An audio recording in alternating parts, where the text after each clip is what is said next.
Our text set focuses on teaching students about the life needs and characteristics of animals. This text set will give students the necessary tools to classify animals based on different qualities. Our text set supports the SOL 1.5.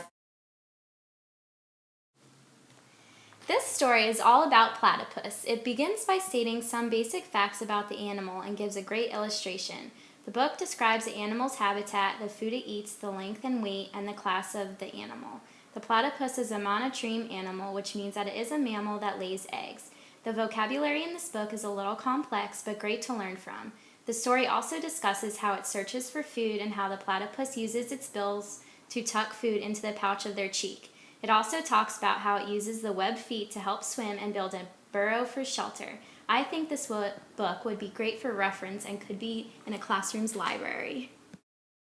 The next book we chose for our text set is Whose Skin Is This?, written by Lisa Morris Key. It is an excellent exploratory book that lets readers make guesses as to what animals they are looking at based on their skin. The book starts off with an attention grabber describing the various textures of skin and benefits. The remainder of the book is similar to a guessing game where students see an image of something and need to guess what animal they are looking for. I chose the book because it serves as a great introduction to physical adaptations. Teachers can use the book as a read aloud or leave it in their reading bins. With younger students, the book can be used as a reference when these students are asked to identify an adaptation. The next book we chose was called Birdie. Young Birdie doesn't want to grow up big and green. He likes his bright yellow skin and sporty stripes. Besides, all the green snakes he meets are lazy, boring, and rude. When Birdie finds a pale green stripe stretching along his whole body, he tries every trick he can think of to get rid of it, and ends up in a heap of trouble. Despite his efforts, Birdie turns green, but to his delight, he discovers that being green doesn't mean he has to stop being himself. This book, even though covers a first grade SOL, should be definitely done as a read aloud. This book also has lots of facts about snakes and would be great to go along with teaching camouflage. This book would also be great to teach kids about different ecosystems and which one the python would live in. The next story in our text set is Mr. Seahorse by Eric Carle. This is a story about how the daddy seahorse and some other dads take care of their babies before they hatch. Mr. Seahorse carries his babies in his pouch and swims around the ocean.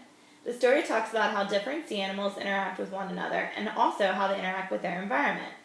Throughout the story, you can see how the habitat influences the survival of many animals in the ocean with some of their special pages added in the book. Our last book we picked was called Reptiles. This is an original and exciting new look at the fascinating world of reptiles. These have stunning real photographs of snakes, crocodiles, lizards, and turtles, which offer a unique eyewitness view of some of the world's most curious living creatures, their intriguing characteristics, and unusual behavior. See a snake eating a rat, a lizard in mating display, a crocodile's pantry, a baby snake hatching from its egg, and a turtle defending itself.